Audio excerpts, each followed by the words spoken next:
bagi orang yang sudah semakin yakin kepada Allah adalah kecukupan itu, wa may yatawakkal 'ala Allah fahuwa hasbuh.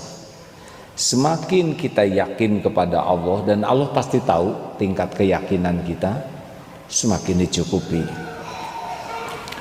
Biasanya orang yang kurang meyakini Allah Subhanahu wa taala, ya sandarannya adalah manusia.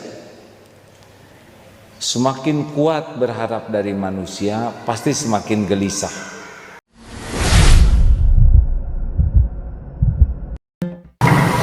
Ujian bagi kita adalah kita sering berharap dari makhluk.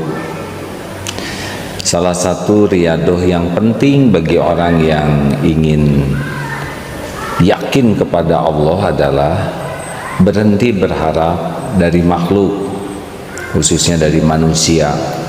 Salah satu wasiat Rasulullah SAW kepada Abu Dzar Al-Ghifari adalah yang ketujuh itu, jangan suka meminta-minta.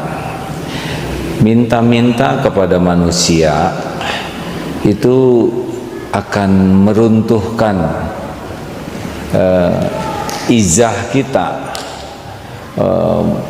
martabat, kemuliaan, kehormatan, harga diri kita. Sebetulnya bagi orang yang sudah semakin yakin kepada Allah adalah kecukupan itu, wa may yatawakkal 'ala Allah fahuwa hasbuh. Semakin kita yakin kepada Allah, dan Allah pasti tahu tingkat keyakinan kita, semakin dicukupi. Biasanya orang yang kurang meyakini Allah Subhanahu wa taala, ya sandarannya adalah manusia. Semakin kuat berharap dari manusia, pasti semakin gelisah. Pasti. Ada yang bisa bantu? Ya, maaf ya. Semakin kurang yakin kepada Allah, semakin bersandar kepada selain Allah. Semakin bersandar kepada selain Allah, pasti makin tidak bahagia, tidak akan tenang, gelisah, dan juga akan, maaf, jadi hina, karena akan berharap menghibah kepada manusia. Tetapi bagi orang yang yakin kepada Allah, dia ingat bahwa di perut ibu saja dulu, di rahim ibu, sebelum kita bisa berdoa, sebelum kita bisa ikhtiar apapun, rezeki sudah ada. Sebelum bisa doa, bagaimana doa? Kita belum ada ilmu apa-apa di rahim ibu, bahkan jadi orang pun belum sempurna. Kemudian waktu kita bayi, kita tidak mengerti bagaimana mencari rezeki, tidak mengerti untuk doa, tidak mengerti ibadah, dan rezeki ada. Allah siapkan air susu ibu dan lengkap itu. 2 tahun kita ada rezekinya tumbuh. Demikian pula waktu kita balita, bayi 5 tahun, tidak mengerti apa-apa, ada rezeki kita, tetap ada. Nah, menafakuri perjalanan rezeki kita, seyogianya kita jadi yakin bahwa kita tuh sudah diciptakan dengan rezekinya. Memang sekarang kita diberi akal yang jauh lebih banyak kemampuannya dibanding waktu kita bayi. Tubuh kita juga sudah diberi kemampuan yang jauh lebih dahsyat dibanding ketika kita bayi. Tetapi rezeki kita tetap lebih dahsyat, mendekat kepada kita daripada kita mengejar rezeki kita. Tidak jauh beda seperti cecak dengan laron atau cecak dengan nyamuk. Tetap nyamuk yang lebih hebat mendekat ke cecak, walaupun cecak itu bergerak mengejar nyamuk, tidak seberapa. Silakan perhatikan rezeki kita. Siapa yang nanti saum buka, lihat saja di piringnya, berapa langkah kita menuju makanan, dan berapa ratus ribu langkah makanan menuju ke piring kita. Berapa langkah kita menuju piring, berapa ribu langkah makanan menuju piring. Bandingkan mana yang lebih hebat. Berasnya dari Cianjur atau dari Thailand sampai ke sini, garamnya dari Madura, sayurannya dari Lembang, ikannya dari Jatiluhur, dari mana-mana datang ke piring kita, dan itu setiap hari. Termasuk minum. Ya, minuman ini coba. Oh, ini terima kasih Pak Faruk. Air jahe merah. Kita tidak nanam jahe, tidak nanam juga gulanya, airnya dari mana? Kumpul sekarang, ada di sini. 6 bulan menanamnya, tinggal meminum saja, jauh lebih hebat. Artinya apa, hadirin? Artinya kita harus hakul yakin, wa ma min dabatin fil ard illa 'alallahi rizquha.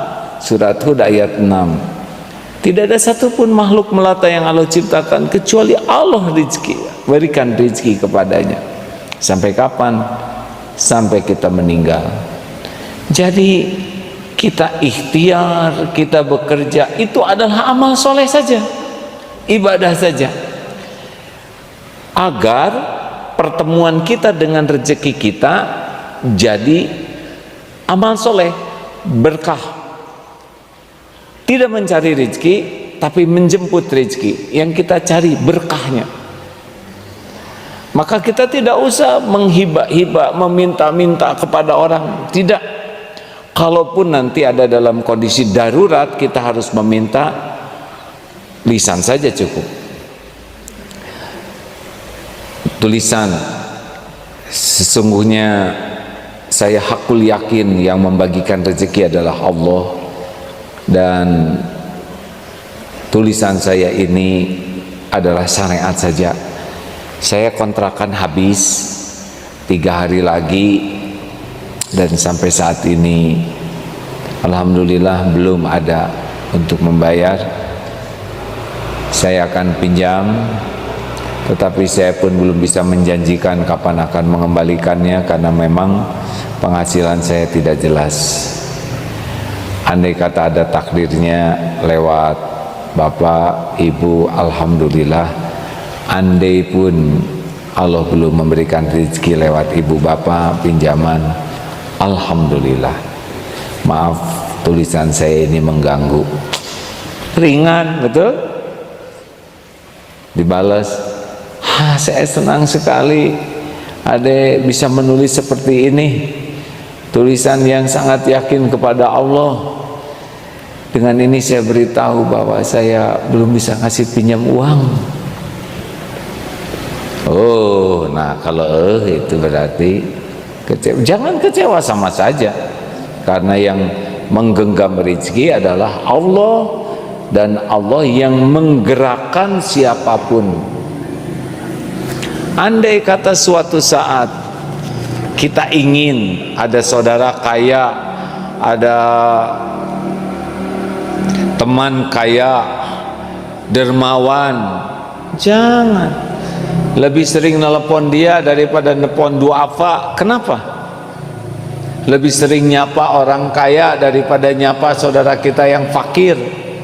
Lebih sibuk segera membalas SMS, WA orang yang banyak uang dibanding SMS dari yang tidak punya uang. Kenapa? Itu kita ngarap-ngarap sesuatu tuh. Kita berusaha menjaga hubungan baik, ya siapa tahu helmnya dapat, sepedanya dapat, ya ada lungsuran lah, ya. Mungkin terjadi, ya mungkin terjadi. Allah tahu isi hati kita, kita ingin dikasih dia, dan Allah gerakan dia, tapi kita sudah turun levelnya. Padahal kalau Allah mau memberi kepada kita, itu pasti terjadi tanpa kita berharap kepada makhluk sekalipun, dan itu sudah sering terjadi, ya kan? Waktu kita janin juga, tidak ada apa-apa yang bisa kita lakukan, dan berdatangan rezeki kita cukup. Nah, mari kita berlatih untuk tidak toma, ijhad fid dunya, zuhudlah kepada dunia, niscaya Allah mencintaimu, dan zuhudlah wajhad fima indan nas, zuhudlah dari apa yang ada di tangan manusia, niscaya manusia akan mencintaimu. Jadi latihannya sekarang adalah latihan jangan ngarep-ngarep.